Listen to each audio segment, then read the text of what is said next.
So today I'm making a bed for my pull-up using some leftover supplies from some storage cubes that I have in my craft room.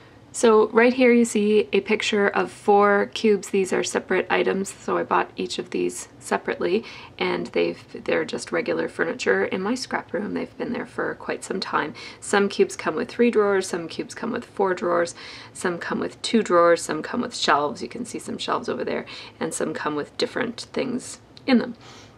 And so you'll see that this one has 2 drawers, and then right here there's nothing in this one. This one was actually intended to be a 2 drawer cube, but I'm just using it as a single cube shelf, and you might even be able to see that there's a line there and right there where the 2 drawers would kind of slide, a piece of wood would slide in to support the 2 drawers. So what I have here are 2 pieces from the missing drawers from this one, which I am sure I will never use. I have a ton of pieces of wood like this in my back room that have just never been put together, and so I'm just taking little pieces and I'm putting them together to make some doll furniture. So another thing that comes in these cubes is sometimes they have these little drawer organizers, kind of like they crisscross, and they look like this but bigger. So these are smaller organizers made to go, I think these are meant to go inside of one of a very tiny cube. I forget what these are for, but they're from the same kind of storage unit as this, and so these are meant to kind of go crisscross in a small way, and I think you put markers or something in them. So that's what those are, and that's what they look like in the drawer. And then this drawer unit, I have some of them in, but I didn't put some of them in, so I could have some long slots and then some little cube slots, some little square slots. But here's what that looks like when you don't put it in a drawer. I have it just leaned up against the corner of the wall, and it looks exactly like a doll bookshelf, a modern looking doll bookshelf, the kind that doesn't have the, frame around it. So I'm going to use that as a bookshelf, and I'm going to make a bed right now. And I'm going to use 2 of these pieces and then these 2 drawer fronts. So I have my hot glue gun here, and I'm just going to put some glue all along here. I don't want to put it too close because I don't want it to ooze out and make a big mess. And now I have to work pretty quick, and I have my non-stick mat here just in case I get some oozing happening. And I want this to be as even as possible before that glue. It's already pretty much stuck at this point.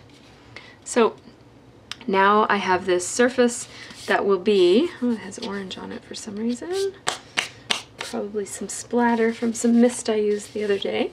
So this will be the base of my bed, and I will make a mattress to put on it, and I'm going to get some knobs at the hardware store that will be the feet of the bed, and then I'm just going to attach these 2 right here to be the headboard, because these are a tiny bit bigger than the length of the bed, you'll see, so there's a little bit of overhang.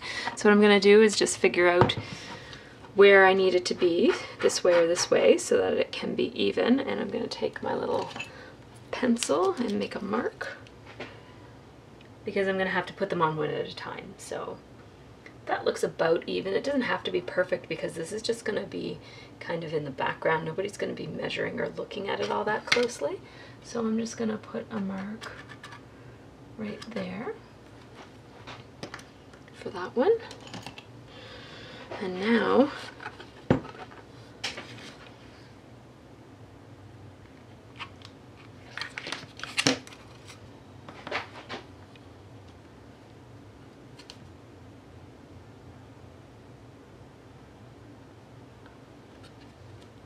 just like that. Perfect. I'm gonna get rid of the little glue boogers. Ugh, I hate those things.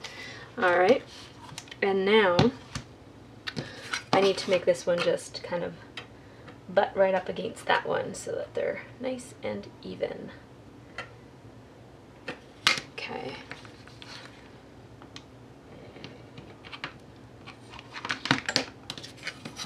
Gotta move quick with hot glue because it sets up pretty fast.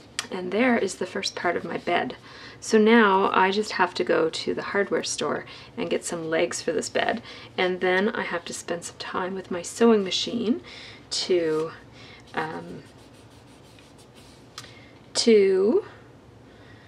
make a mattress and some sheets and a bedspread and some pillows and all that sort of thing. So I have some of this batting.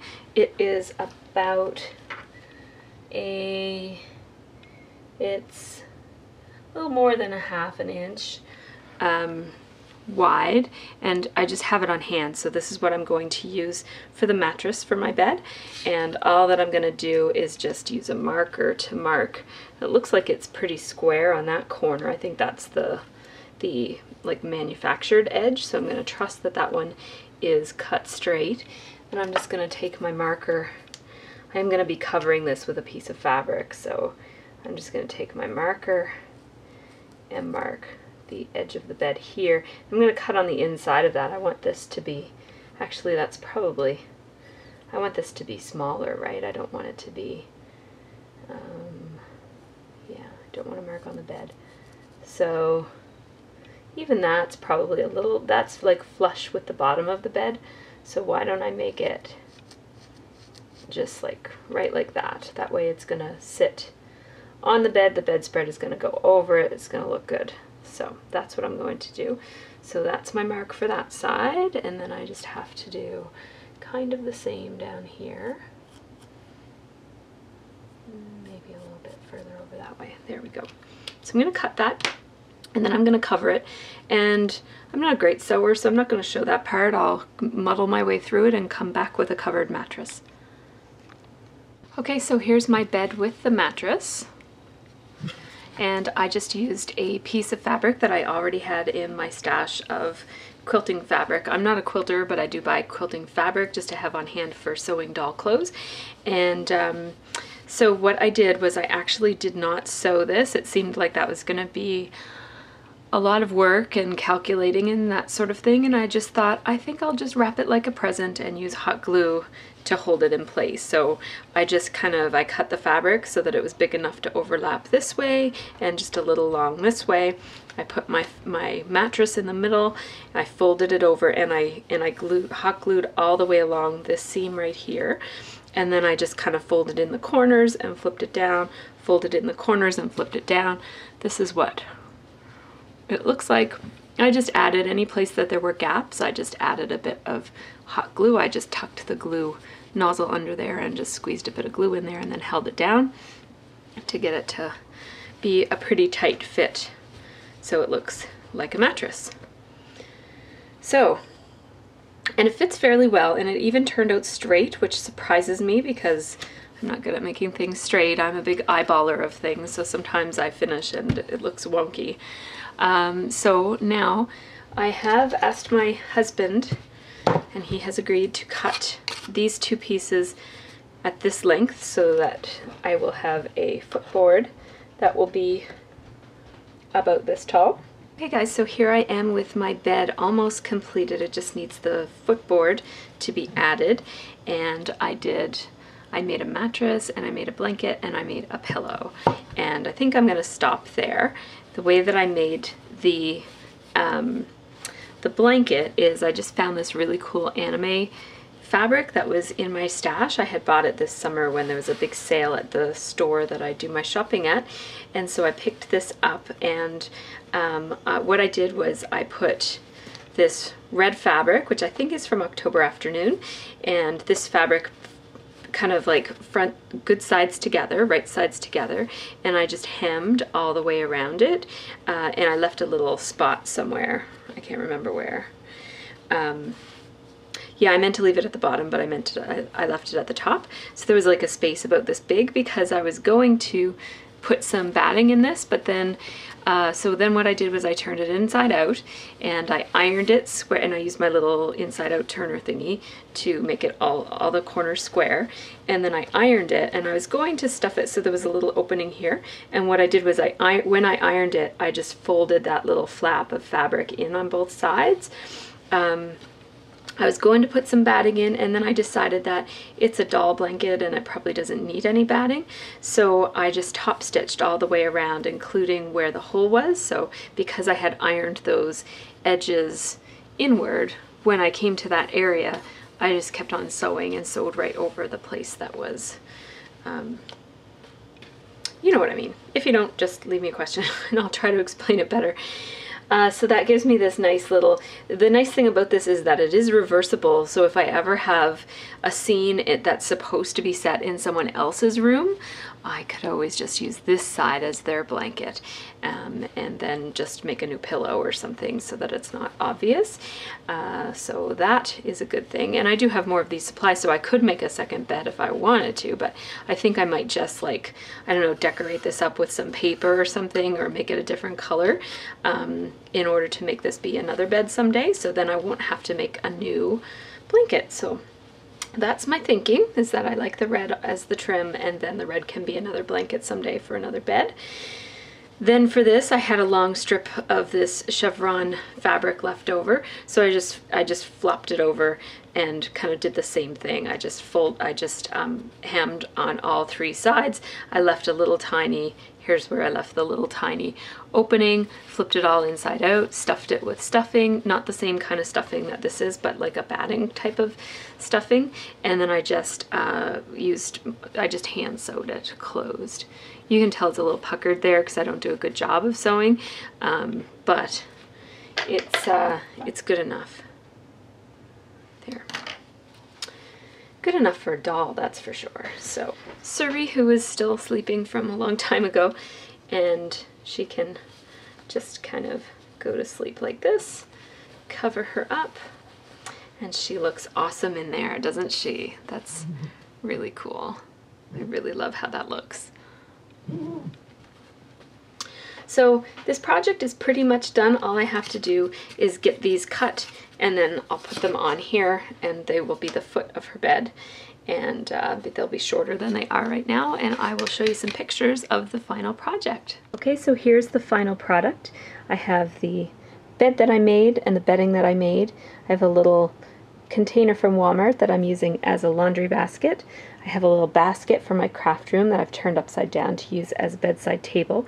Right now Nikki is using Suri's computer. I have a doll stand here that I'm using as a coat rack, and there's a little purse on the floor. I've used the little crisscross dividers that go into a Jetmax drawer as a bookshelf. I haven't glued it together yet, so it's very wobbly. And I used my Silhouette Cameo to cut boxes that I then used a circle punch to punch little decorative half circles onto them. And I have a variety of pull-up accessories and American Girl accessories that I kind of borrowed from my daughter's doll room. So some of these are mine things. I do collect the Vinylmation, and so those are mine, and I collect other kinds of vinyl things. The picture frame is my daughter's from her American Girl room. That little bird cage is mine just from my craft room. The clock is from my girl's American Girl room. I can't remember where we got that. It might be from Michael's. That plant is from Michael's. Those books are American Girl books. I'm going to make my doll some books, but for now. And then those are the British Nerd outfit glasses. All of the baskets are empty, but they do the trick of filling up the shelves. I'd like more books and less decorations, but I think I have to make some books. Then my husband was sweet enough to cut me some baseboard molding, and that is not attached to the wall, it's just sitting there. And if I walk back, you can see that this whole set is temporary. So I do need to hang a wall hanging above them right there. I have to find one and hang it up. But these come apart. They're just tile that were left over from our kitchen, and I put down a piece of craft paper so that they don't scratch my table surface. But yeah, so this whole thing can be taken apart, and I can set up a different room if I want to, with a different floor. I'm going to eventually put some of this is contact paper, but it looks like parquet flooring. little bit. And it's a nice scale for the dolls, like it's the right size as opposed to these giant tiles. And so I'm going to make a floor out of that. I just have to get some foam core board to do that with. So I just wanted to show you guys what I came up with. So I'm not sure that you saw the close-up of the finished bed. So what I did for legs to get it up off the floor is I just bought some wooden knobs for their pull handles for drawers. I got 4 of them and I just painted them white and I hot glued them to the bottom part of the bed. And so that's what the bed looks like. I love, love, love her bedspread. It's so glad that I got a chance to use that fabric because I absolutely love it. So thanks so much for watching, everybody.